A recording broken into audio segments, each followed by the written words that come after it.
Good morning, students. You are watching EduStar Science video class. Chapter 2, Nutrition in Animals. Students, you have learned in Chapter 1 that green plants can prepare their own food by the process of photosynthesis, but animals can't. Animals depend on plants for their food directly or indirectly, right? All organisms, including humans, require food for growth, to repair damaged part of their bodies, and for obtaining energy to carry out life processes. Animal nutrition is a process of taking food by an organism and its digestion, absorption, and utilization in the body. You have studied in class 6 that food consists of many components, right? Try to recall and list them below.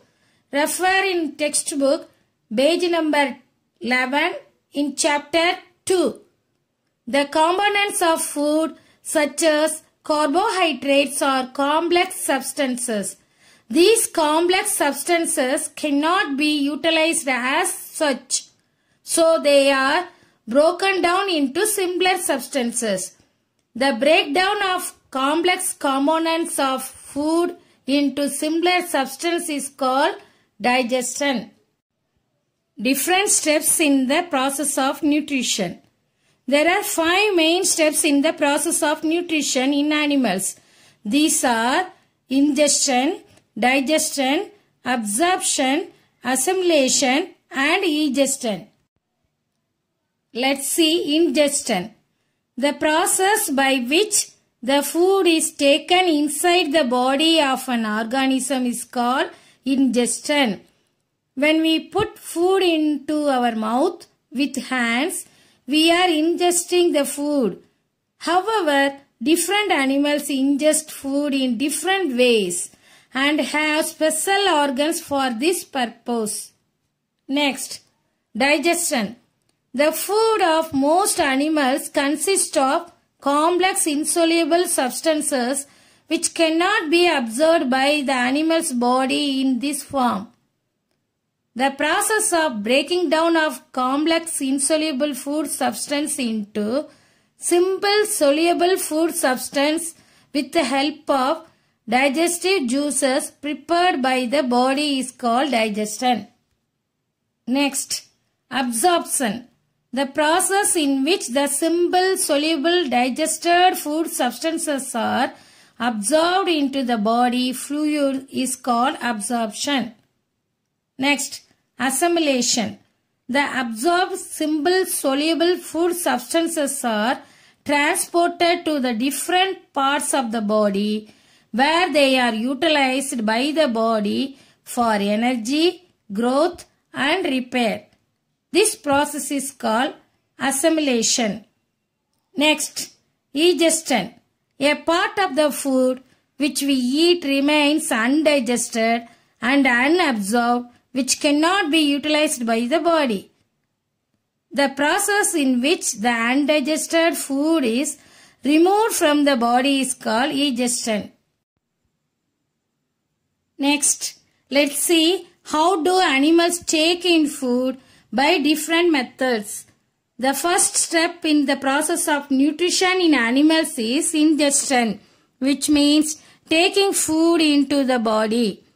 Different animals use different modes of taking food into their body. In fact, every animal has some special structures for taking food inside its body. Let's see one by one. Frog is an animal which eats flying insect as food, right? The frog uses its long and cleft tongue to catch its prey like insect.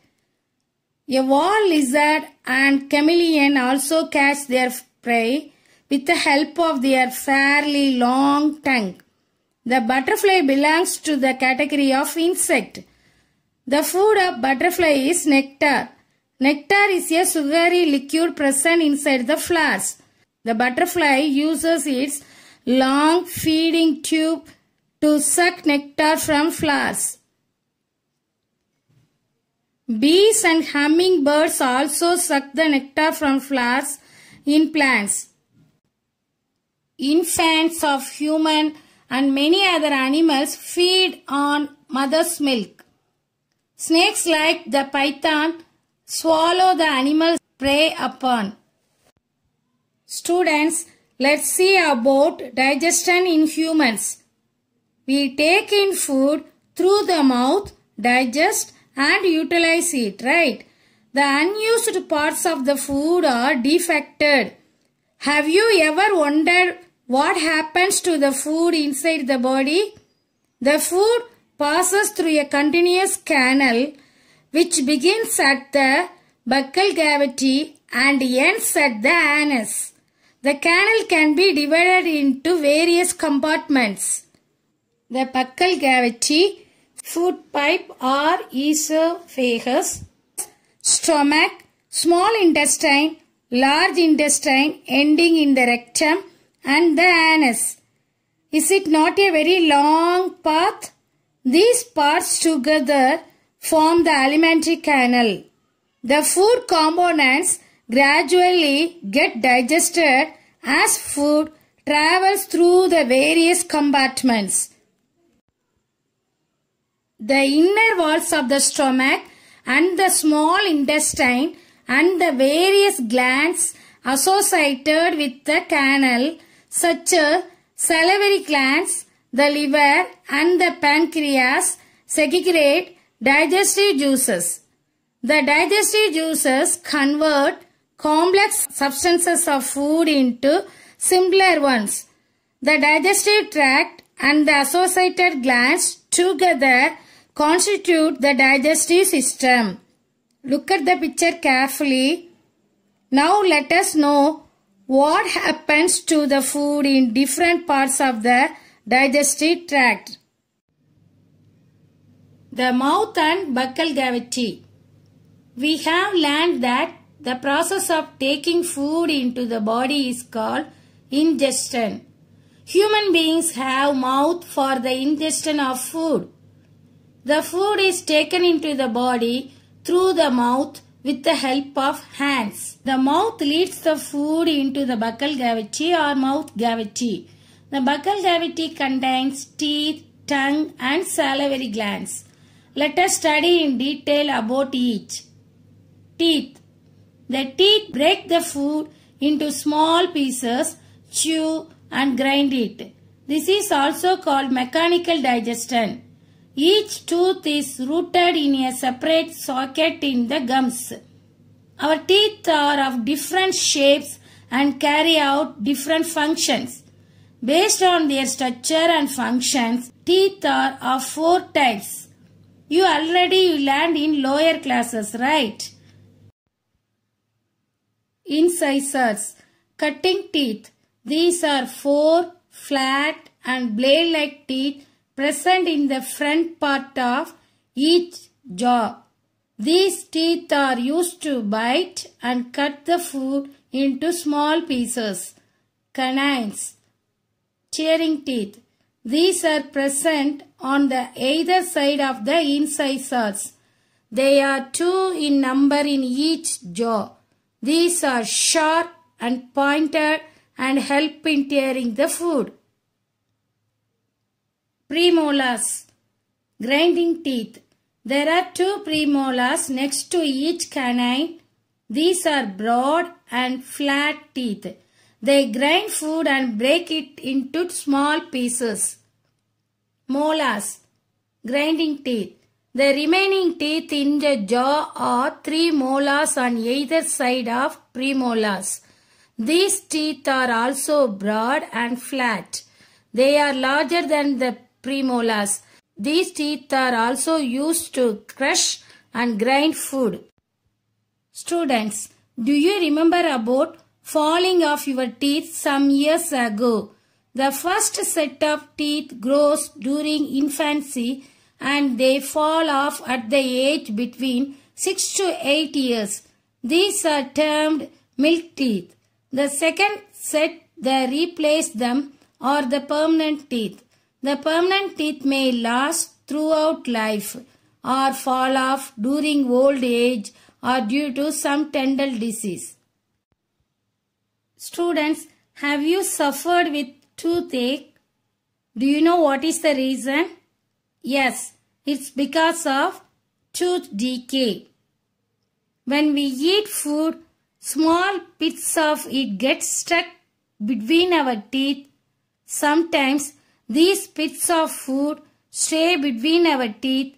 If we do not brush our teeth carefully, the bacteria present in our mouth react with the leftover food and form acids. Normally, bacteria are present in our mouth, but they are not harmful to us. However, if we do not clean our teeth and mouth after eating, many harmful bacteria also begin to live and grow in it. These bacteria break down the sugars present from the leftover food and release acids. You have already learned in chapter 5 acids and bases and salt, right? The acids gradually damage the teeth. This is called tooth decay. These acids affect the tooth enamel, which starts decaying. It causes holes or cavities in the enamel. As a result, the nerves and the blood vessels in the bulb get exposed. When any cold or hot thing comes in contact with these exposed nerves, we feel pain or suffer from toothache. Tooth decay causes the following: holes or cavities in the teeth, foul smell, losing of teeth, toothache, stomach disorders. Tooth decay can be avoided in the following manners. We should avoid eating too many sweets, ice creams, and chocolates. We must brush our teeth at least twice a day, in the morning and at night, before going to bed. We must floss our teeth every day. A dental floss is a special strong thread that is moved back and forth through the spaces between our teeth to remove the food stuck between our teeth, the food that cannot be removed by brushing. The tongue is a fleshy muscular organ attached at the back to the floor of the buccal cavity. It is free at the front and can be moved in all directions. Do you know the function of the tongue? We use our tongue for talking. Besides, it mixes saliva with the food during chewing and helps in swallowing food. We also taste food with our tongue. It has taste buds that detect different tastes of food such as salty, sour, bitter and sweet. Salivary glands. Our mouth has the salivary glands. The salivary glands produce a digestive juice called saliva. The saliva contains an enzyme amylase that breaks down the starch present in the food into sugars. Do you know the action of saliva on food? Let us find out through one small activity. Are you ready? Take two test tubes. Label them A and B. In test tube A, put 1 teaspoonful of boiled rice. In test tube B, keep 1 teaspoonful of boiled rice after chewing it for 3 to 5 minutes. Add 3 to 4 ml of water in both the test tubes. Now, add 2 or 3 drops of iodine solution in each test tube and observe. In test tube A, the boiled rice turned blue-black. In test tube B, the boiled rice turned reddish brown to yellow. Why? The boiled rice in test tube A contains starch, which turns blue-black when it comes in contact with iodine. The boiled and chewed rice in test tube B are acted upon by the saliva. The amylase present in saliva breaks the starch in the boiled rice into sugar. Sugar does not give blue-black color with iodine. Okay students, we will see the rest of the topics in next video session. Thank you. Bye.